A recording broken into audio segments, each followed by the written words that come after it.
All right, we're back for another edition, Betting After Dark. Anita Marks, Ashley Mailloux. And so, Ashley, great to see you again. A number of my friends who, of course, watched our first video were like, who's that girl? She's amazing. She's like a phenom. How does she know so much about horse racing? So just know that you have a lot of my friends that are huge fans now. And so our first show was really impressive. Yeah, that's good to hear. I mean, we're going to go through more races today. We went through those 2 last week, and I know you brought up Vacoma. Saw a pretty big performance from that one. AK, I called him Furic last week because he. What is that called when a horse runs and it's a floppy foot? But like, is that? I think that's what your friend was saying. He kind of has like a paddle on his one leg. It kind of looks like. Right. He's just not a pretty mover by any means. Right, but he got the job done. And that's all that matters. So this week, and again, maybe this is the first time that you're tuning in to Betting After Dark. So Ashley is the expert.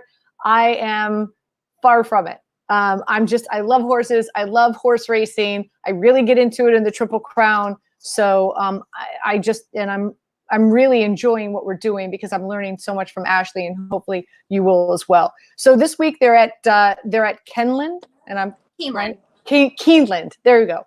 And I know I wasn't pronouncing it properly. Sorry. So I know that you said that you love this track. And kind of share with us, what is it about this track that you love so much?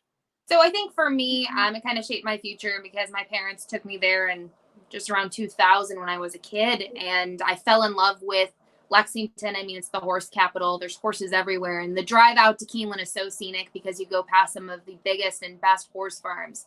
Right on the way there, I think of when you drive past Calumet.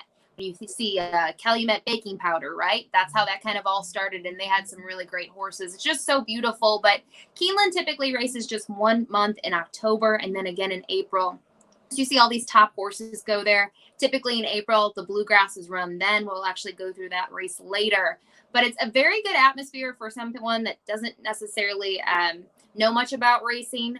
You can tailgate, you can come into the track, and you'll see a lot of people that maybe don't know a thing about racing, but they'll come out just because it is like the thing to do in the fall and the summer.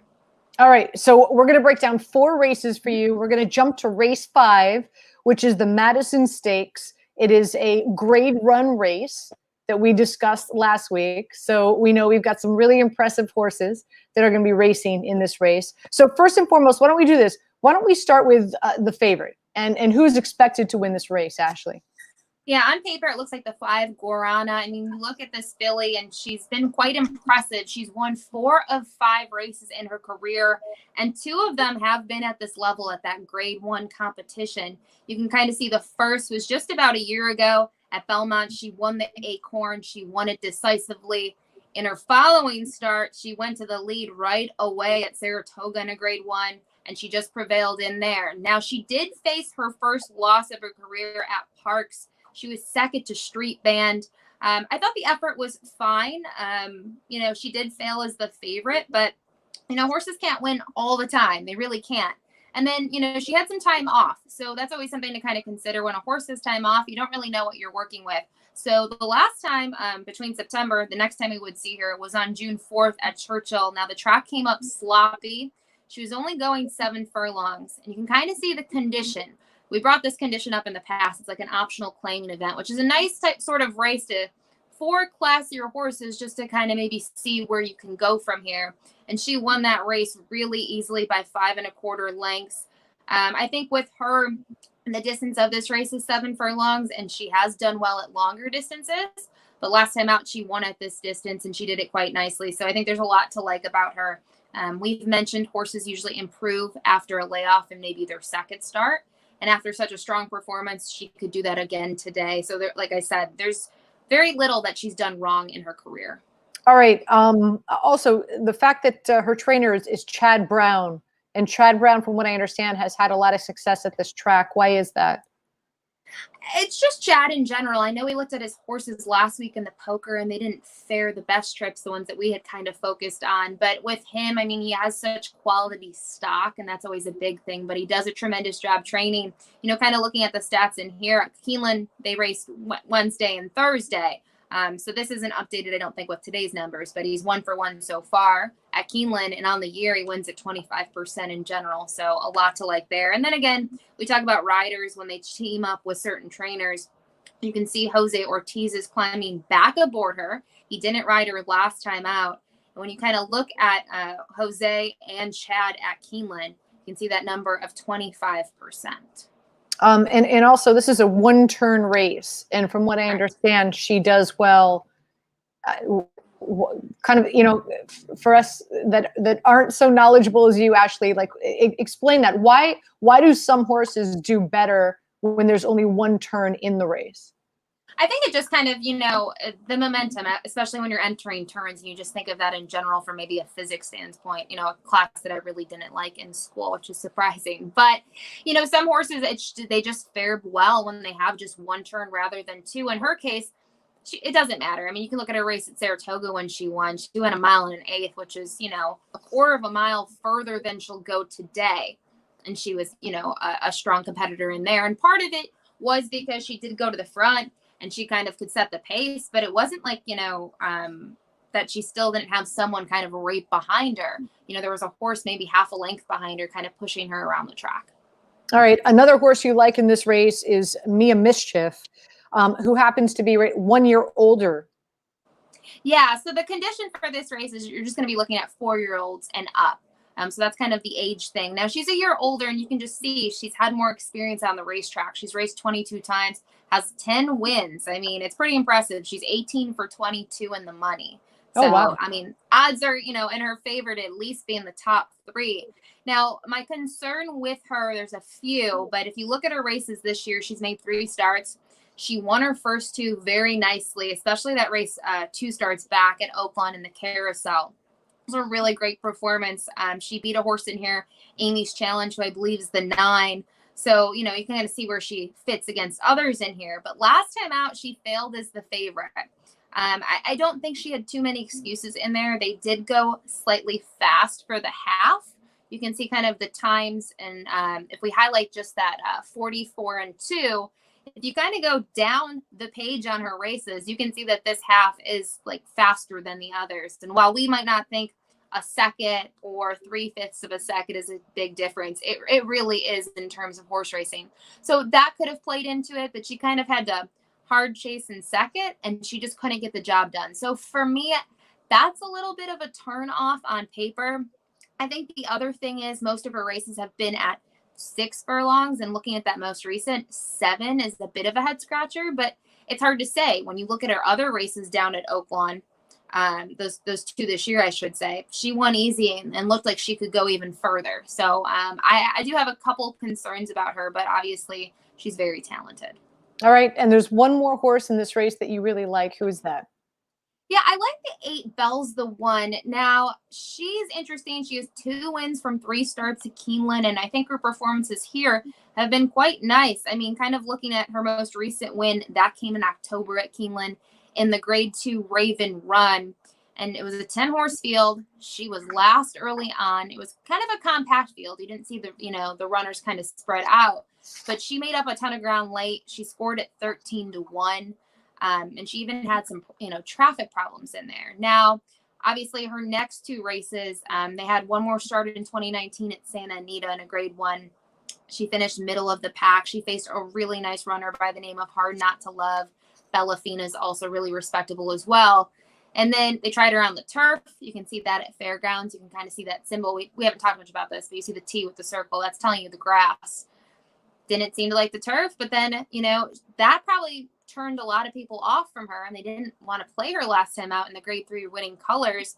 And she got a similar trip to what she saw here at Keeneland, and she drew off by 3 lengths. She beat Mischief, and she scored again at a price of 13-1. So for me, I just like that she'll offer value, and she's coming off a really nice performance. Hopefully she can kind of replicate that.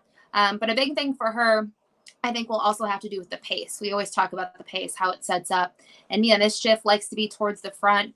Guarana also likes to be towards the front typically. So this might set up really nicely for her. Okay. As always, before we move on to our next race, I always ask you, if you're walking up to the window with me, the betting window with me, how would I play this? How would I wager on this? this is tough for me. I have to think Guarana is the best horse, and I hate even money. And that's no price whatsoever. But so in my case, I would try to get the 8 home for second. So I play an exacta. Even though I think the 7 she'll have to show more than she did last time, I'd use the 5-7 on top, and then I just use the 8 for second, because I don't think that Bell's the One can win. Personally, just seeing what she's stacked against, I wouldn't be completely shocked, but I do think Guarana is going to be tough in here. Okay. All right. We move on to the 7th race, another grade 1. And this is the Ashland. And from what I understand, there's a lot of speed in this race. Yes?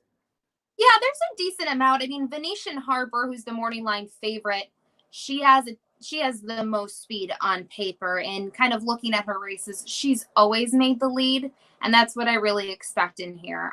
We'll talk about a horse later by the name of Swiss Skydiver, who could have gone in this race and decided not to, and that's kind of looking at the Kentucky Oaks as itself, you're probably thinking she's going to be the favorite as of now in that race. And I think a thing that you can do here, looking at the Ashland, is some of these horses have faced her and where have they kind of stacked against her. So I mentioned Venetian Harbor. She's another filly that's done quite well in her career. She's coming off a 2nd place finish in the Fantasy, where she was 2.5 lengths behind Swiss Skydiver. I think this was a great effort from her. She was the favorite that day, but she really didn't want to give up that lead late, but she was sort of outclassed in the end. But looking at her other races, she's based on the West Coast. She's based out in California. So looking at the races at Santa Anita, when she won 2 races back, she won a grade 2 really easily. She went to the front and she just opened up on them. That's a pretty big performance. And I think just looking at the speed that she has an edge over the field. So, I mean, how does that work in regard to when we hear horses are traveling, they're even if they're not even in the United States, right? Like, let's say they come into the country, or if they're traveling from California, how does that work? How does that affect a horse? Is there a period of time that they need to get acclimated to their environment? Yeah, it's definitely a case-by-case basis, right? Like, people that travel all the time, they're used to it. They don't need to sleep. A 3-hour time change doesn't affect them. Horses are kind of the same way. I think sometimes with these younger horses, you're just not sure. But typically, these horses that are stakes competition level, especially grade 1s, they're traveling from track to track, and they get pretty used to it. Now, don't get me wrong, there are some horses that might have to ship in earlier. Maybe they'll come in a week before. And, or even further, sometimes 2 weeks, and they'll get used to their surroundings. You always think about the Derby. Some horses have problems in the Derby because the atmosphere is different, the crowd's different, and horses are very smart. I mean, they pick up on that really easily. So it just depends on the horse. Looking at some in here, you look at some of these horses where they've been working out. Tonalist Shape is an example. I'll use this horse because she's been based in Florida. But you can see on July 5th, she was at Gulfstream. Well, it's only July 9th. So she's just got to Keeneland in the last few days. She could be getting in there today. I'm not sure with her specifically. So it kind of depends. Some of these horses have been training at Keeneland. But I will say, a big thing is international travel. That's where horses can really need time to, when they come back, to just kind of take a break.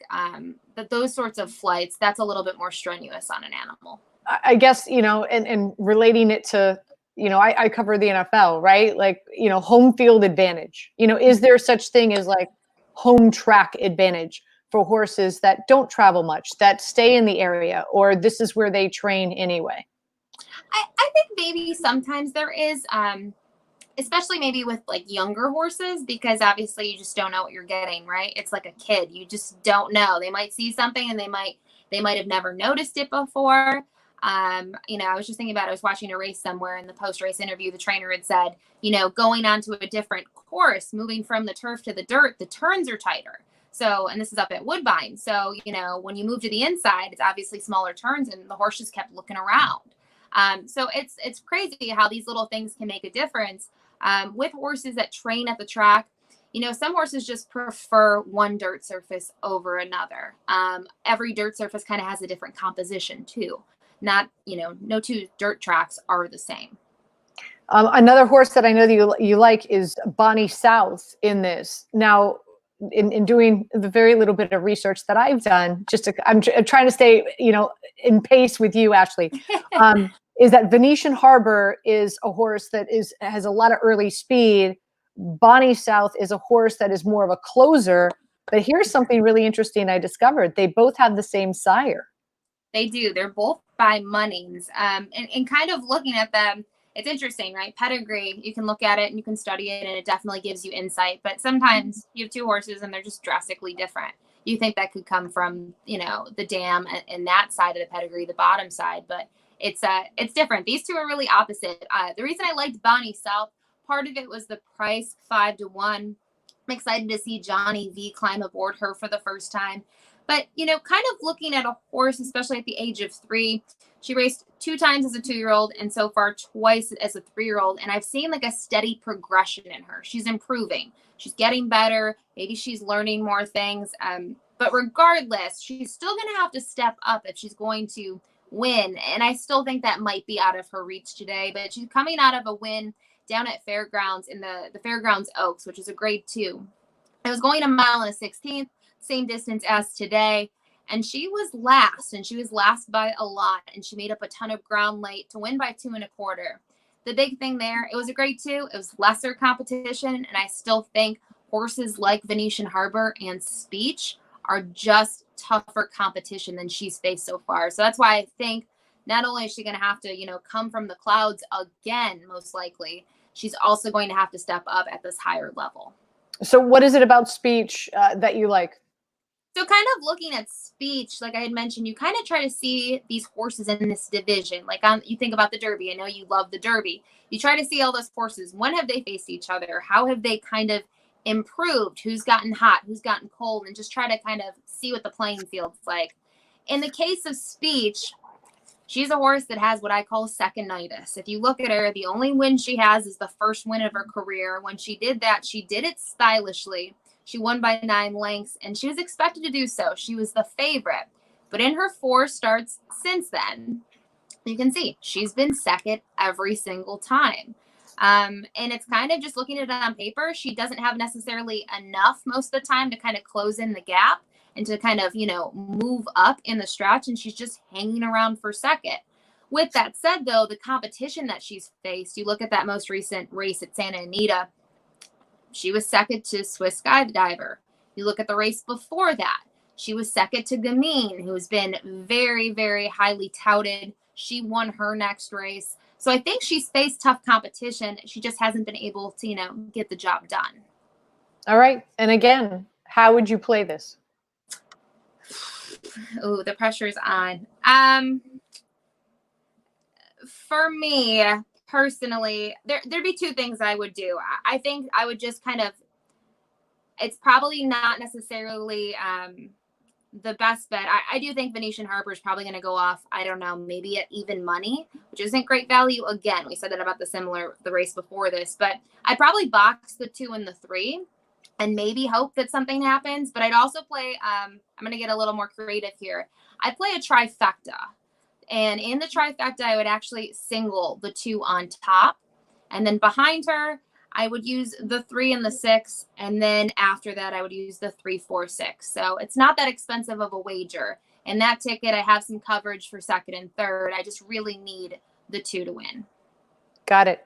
All right. We move on to race number 8, which is the Jenny Wiley, right? Yes. And this is another grade 1 race, and Rushing Fall is the favorite.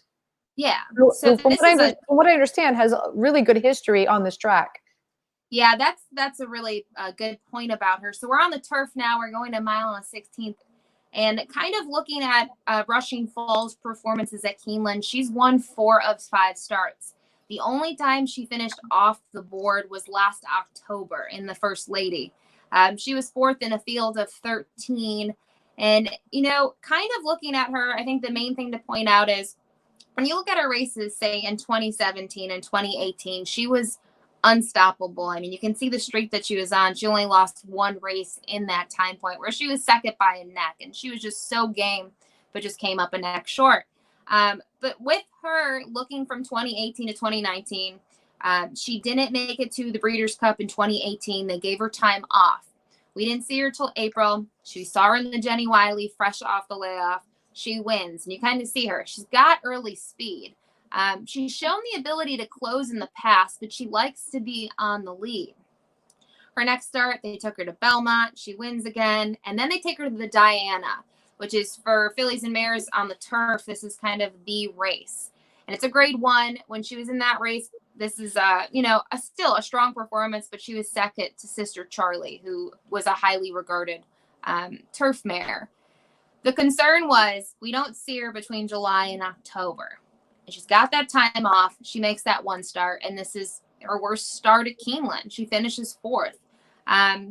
Looking at her trip, she didn't get a great trip in there. She was kind of wide, and she just tired, which, again, she had some time off. Maybe she'd had some excuses. So after that start, they put her back on the shelf again, and she just made her first start in 2020 on June 3rd at Belmont in that grade 3.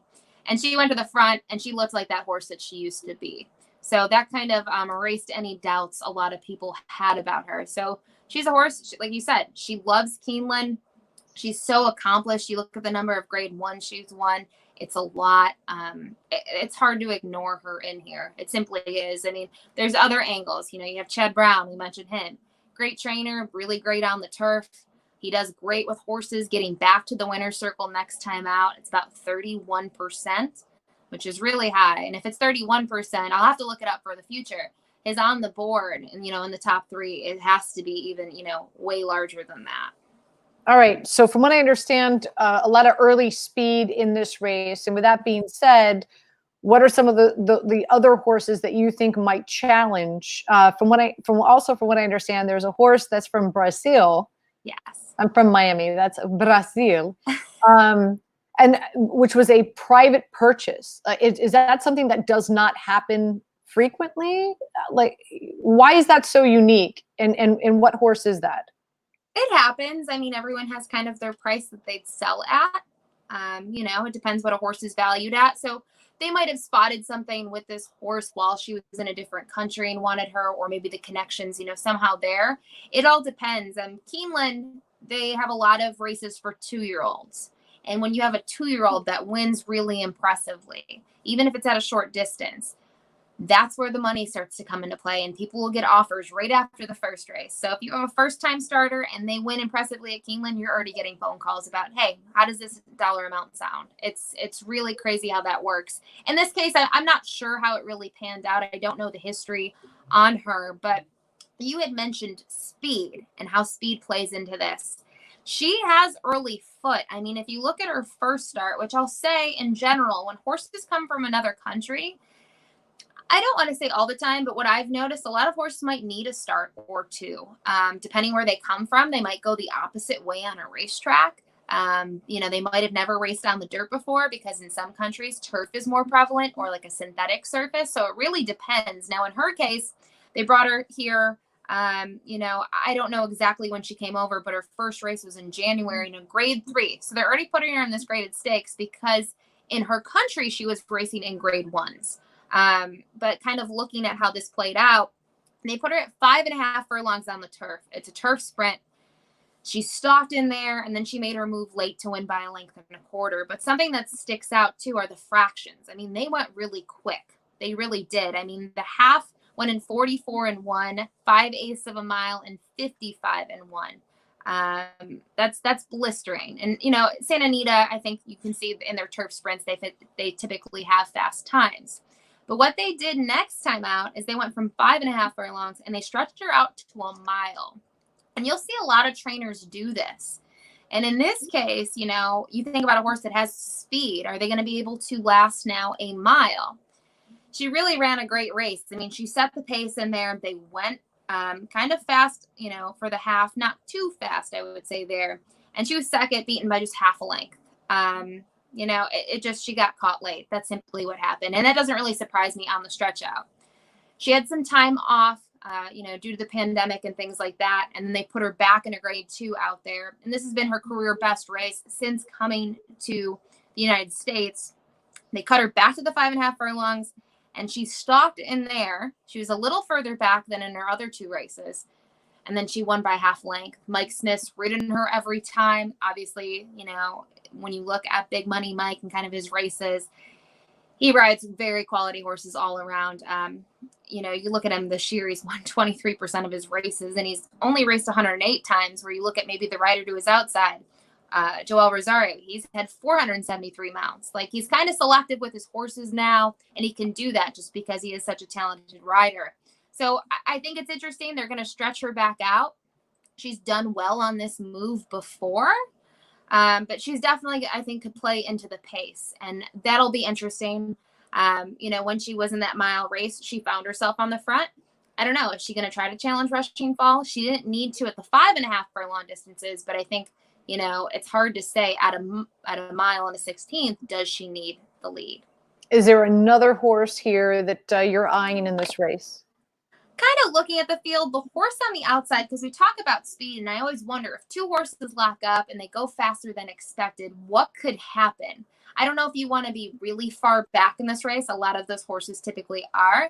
But Juanetta is an interesting one for Neil Drysdale. Now, she won most recently at the grade 3 level, and she's still looking for a grade 1 win. But she's raced well at grade 2 levels as well. But you can kind of see her races. She's a miler. They always try to race her at a mile on the turf. She has that most recent win in the Matriarch. She was 4th in an 11-horse race behind Get Stormy, Daddy is Legend, and then another runner in here. But what you can see from her is she's typically in 2nd or 3rd early on, trying to stalk, sometimes even a little further, but she's only a handful of lengths. So she's very close to the pace, where I think, if there is pace early on, she can move up. Now, it's also worth noting, it was a long time ago, but she's raced at Keeneland, and she had a good performance here, and she did just what I've explained. She kind of stalked. There's a little moisture in the track, and she ended up winning by half a length. Yeah, we haven't really talked about the weather yet. Do we have a forecast? I believe when I looked this morning, and don't quote me, but I believe there was rain in the forecast tomorrow. So that'll always depend on the amount of rainfall, but typically with this level of competition at grade 1, it's still going to be run on the turf. The only reason they would take it off is if they felt it was unsafe. That's something to kind of consider, though, closer to post time. You can look in here and you can kind of see how these horses have run over a wet turf course. Now, we've never really talked about the symbols, so we can bring this up real quick. You kind of see a lot of these FM, FM, FM. That's telling you a firm turf course.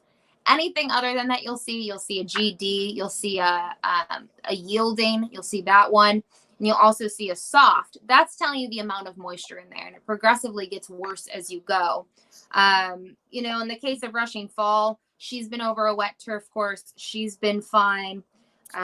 So these are things you can kind of look closer to post time. The track conditions can change drastically, especially if they get rain on Saturday as well. But I do believe I saw some rain in the forecast tomorrow. All right, Ashley. So win us some money. How are you playing this race? So for me in here, I'm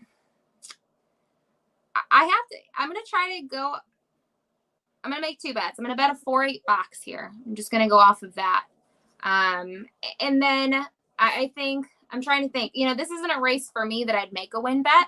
I'm going to save that for our next race. But I'd probably do a 4-8 box, and then I would play a try again.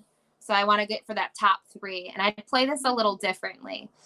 I'd use Rushing Fall the 4, and then I'd use the 8, and then I'd use the 4, 6, 8 in that second spot, and then I would use those 3 horses again.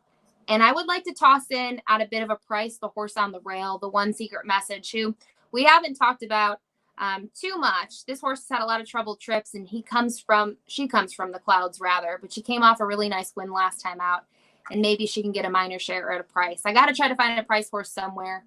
So that can kind of be dependent on the odds. So I'll definitely be watching that on Saturday.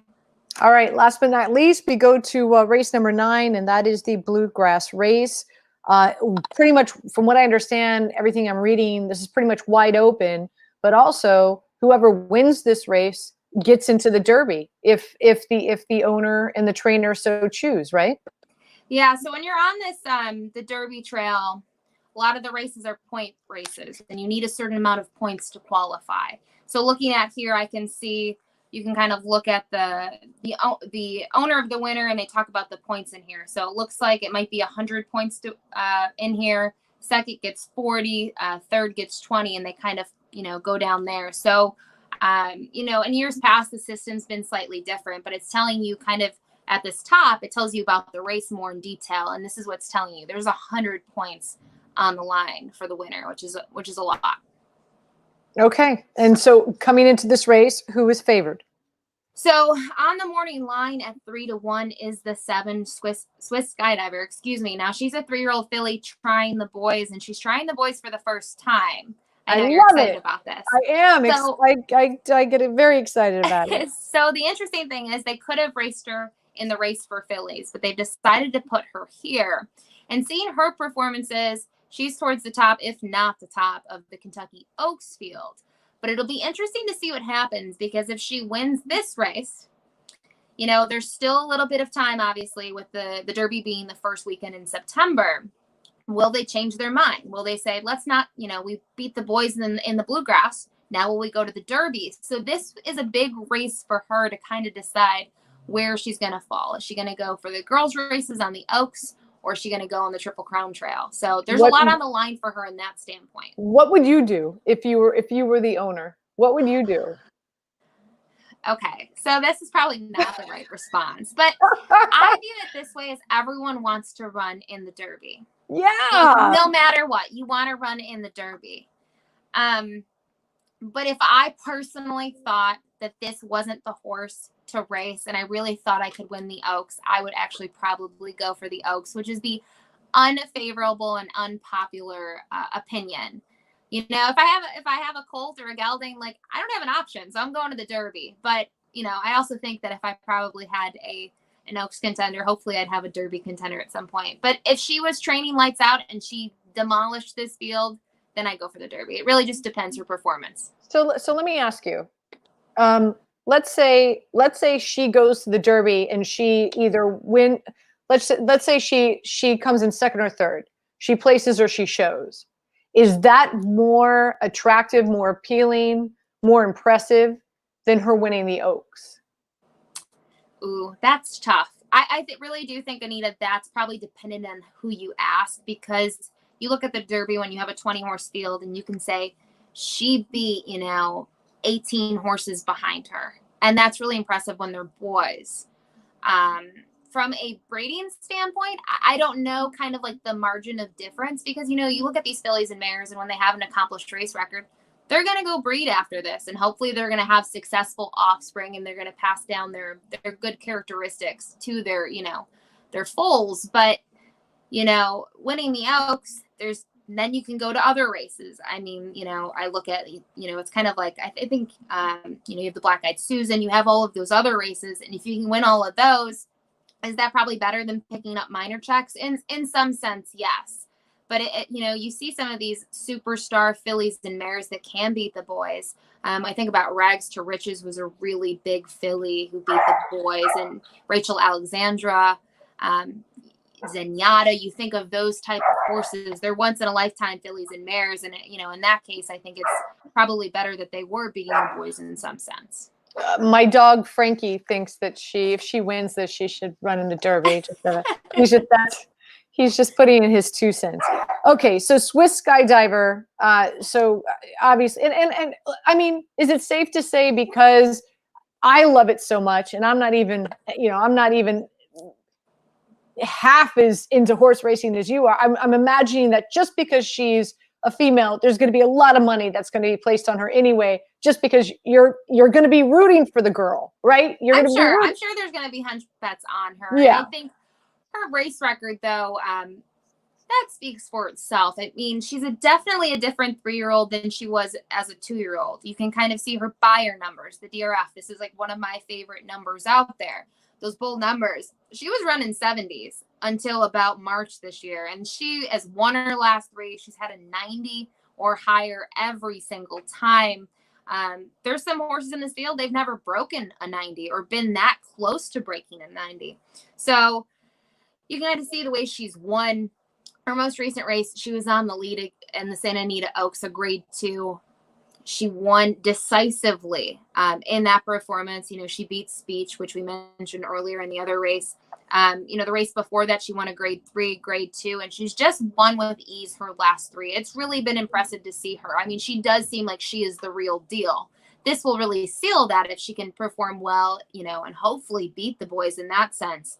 But Kenny McPeak, her trainer, has been really, impressed with her and her progression. So there's a lot of positive signs for her. Mike Smith climbed aboard her for the last time, and I know he had some really big comments on her. So that always gives you confidence as well. All right. So out of all the dudes that are racing against her, who's the one that you feel is going to give her the biggest challenge? So there's a couple different directions in here, because if you kind of look at the odds after that, you're seeing a lot of horses in that 8-1, 10-1 range, which I love. I love horses at that price, because some of these I think will kind of go up. Some of them will go down. But if you look at the 8 Basin, he's coming out of a second place finish in the Arkansas Derby. So something to note here, it's kind of interesting. You don't see this too often. Right below that, you can kind of see to the left, run in divisions. So there were 2 divisions for the Arkansas Derby this year, because there were so many horses that wanted to go. And Oaklawn made the decision, let's just have 2 divisions for it. So there, you kind of look at the winner in here, Charlatan for Bob Baffert. Highly, highly touted 3-year-old. I mean, a lot of eyes have been on him. And Bob Baffert always has big horses every year on the Derby Trail and the Triple Crown Trail. But this one was highly touted. And he won with ease, but Basin, kind of was second throughout and held his own, and he still beat a lot of horses behind him. Obviously, it was a 9-horse race. And for him, that was one of his better performances. Obviously, he didn't win, but his numbers were quite strong. I look at some of his other races. Another big horse is Nadal. They all talked about Nadal on the Triple Crown Trail. You look at the race in the Rebel on March 14th at Oaklawn down in Arkansas. Looking at that race, he was third to Nadal. I really liked him in that race. I wish he would have run a little bit better, because he wasn't able to, close in as best as I thought he possibly could. But he's won a grade 1 in his career. He won the Hopeful at Saratoga. And something that's interesting is if you kind of look at his races, he's gotten an off track, a sloppy track a lot in his career. So I really do think last time out, he did appreciate in some sense having a fast track. So I'd like to see him actually get a fast track again today. He does have a win over a sloppy track in the Hopeful. He was forwardly placed, and I think that plays in a role. If it's an off track, he's the sort of horse that I want closer to the front. All right. There's 2 other horses that you have your eye on. Let's do go with long shots. Long shots, Anita. This is a horse that I'd actually put a win bet on just in case. I'm going to look at the number 4, Mr. Big News. Kind of looking at the owners, they've had some really successful horses in the recent years, really big runners. And kind of looking at this colt, he's by Giants Causeway. He's shown some progression as well. I mean, the last time we saw him was in April. So he has, a lot of these horses have maybe raced in June. So he's got a lot more to prove, because we haven't seen him in a while. But he got a sloppy track in the Oaklawn Stakes. It wasn't a graded stakes race. He had an 87 buyer. There were 13 runners in there. And talk about a horse that comes from way out of it. This horse was towards the back of the pack. He let the field kind of get, 14 lengths in front of him, which is just a massive margin. And he rallied late. And if you kind of scroll over to the right, you can see kind of the problems that he had. He went 5 to 6 wide, and it says at the quarter. And then he was clear, and he held on. He was a huge price that day. If you had had a win bet on him, you would have been happy, because he was 46 to 1. Huge price, huge upset in that race. But, he kind of sometimes gets himself into trouble and gets some wide trips. So I think that, if he gets a better trip, I think he's got a shot in here. He hasn't faced, many that are in this race, which is maybe something that we'll have to see how he kind of stacks up to some others in here. But he's getting a new rider today, which I'm not, necessarily, it's not a bad thing. It's not a good thing. I don't know how he'll, kind of click with Mitch Murrill. But Mitch, he's been winning at 14% on the year, which is respectable. And kind of looking at him and Brett Calhoun, they win at 18%. So that's decent enough for me. I'm happy with a number like that. So for me, trying to find a price, he stuck out, but I felt like he comes from way out of it. And another horse that's going to close, but not necessarily way out of it, is the 5 Man in the Can. He's for Ron Moquette.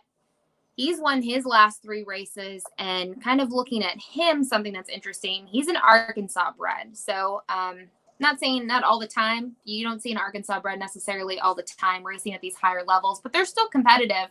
But you can kind of see in his races, this is kind of a cool symbol we've never talked about. You see next to the name of each race, you see the square and you see the S inside. That's telling you that he faced state bred. So only horses that were Arkansas bred. So in terms of kind of not facing Arkansas bred, this is kind of deeper waters to begin with. And like I said, he's never been in a graded stakes race, but he's a horse that typically, if you look at his most recent race or the race 3 back in the Rainbow, he's been kind of towards the middle of the pack. He's been closer than someone like Mr. Big Money, but he's made up ground because there's been enough pace to run at.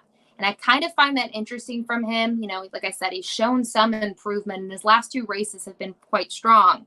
But he's obviously going to be in deeper waters today. This is his first real class test.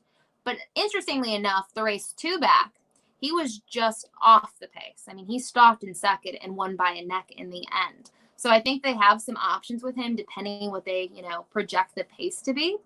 But he does have a workout at Keeneland. So that kind of was a sharp move. It was the fastest of 18 at the distance that morning. And he went in 59 3, so just under a minute for 5/8 of a mile. So pretty sharp move for the morning. Obviously, when you watch a workout, you get to see more. It's kind of like word of mouth. Oh, it was great, but you didn't see it. So how do you know? I just see a number on paper, but it was the fastest, like I said, from 18. So, he's going to be a price. I even think 10-1 might be a little low at this point. I could see him maybe 12, 13-1, maybe even higher. Okay, so at this point, we're really playing with house money because now you've won us money on races 5, 7, and 8. So Yeah. now that we're playing with house money, Ashley, what do we do with it in race 9? So I know Mr. Big News is stepping up, but he's a horse that I'd put a win bet on and then kind of be gauged on your budget. If you only want to bet a couple bucks on him to win, bet a couple bucks. You want to do 10, 20, 30, you name it. But I think with him, he can't be too short of a price. I don't think he will be, to make a decent wager on him. He's going to be an outsider. But I'm going to also play an exacta box with a couple horses. I'm going to use Swiss Skydiver. Like I said, she's been quite impressive in her last 3, but it's always a step up when you face the boys, and this is her first time doing it. So I'm going to use an exacta, and in that case, I'm probably going to use the 4, the 7, and the 8. So if you want to do that for like $1 box, it costs $6. You can always, kind of beef that up. If you want to play more money, you can. But this is a race I really think for some of the people that watch this, you might have not bet before. So you may want to do some win bets. Swiss Skydiver looks tough. You may want to try to find a price. But if you're an experienced handicapper, this is a race that I think there's a ton of value. So when it, 20, 30 minutes before post, I want to look at those odds and try to see if I can get up, a good price in the trifecta, because I really think this race could pay huge. I mean, we talked about 4 horses, but there's 13 in the field. It's a huge field. You see a lot of horses that are, like I said, 8-1 or higher on the morning line. There's a lot of directions you could go here. And this is really a challenging race to handicap, because I always think of, okay, if Swiss Skydiver doesn't race well, who's going to win it? To me, I do like Basin probably next, but it's really a toss-up. You have horses like Art Collector, who we didn't mention. He likes to be towards the front. He's coming out of a career best race with a huge buyer number of 100. I mean, I could sit and handicap this race for 2 hours and tell you like 10 different directions to go in. I mean, out of the races we've looked at so far, from a betting standpoint, to me, this is the best one, not only this week, but last week as well. Fantastic. Great stuff. Money. Great stuff yet again. I'm sitting here, I'm taking notes. as I always. saw.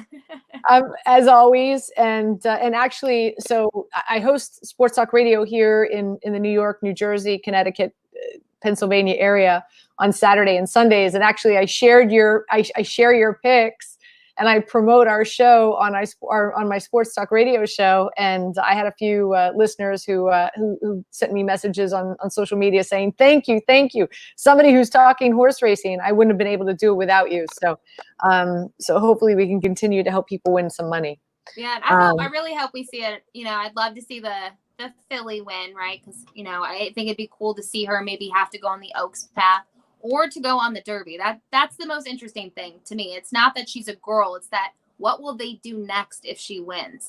That's always kind of a hot topic. But personally, I want to make more money, so I'll go in a different direction and hopefully get an upset. Well, Ashley, great job as always. We want to thank everybody who's tuning in. Betting After Dark. We're going to be here every Thursday night throughout the season, and hopefully helping everybody out there win some money and enjoy the races. So thank you for tuning in.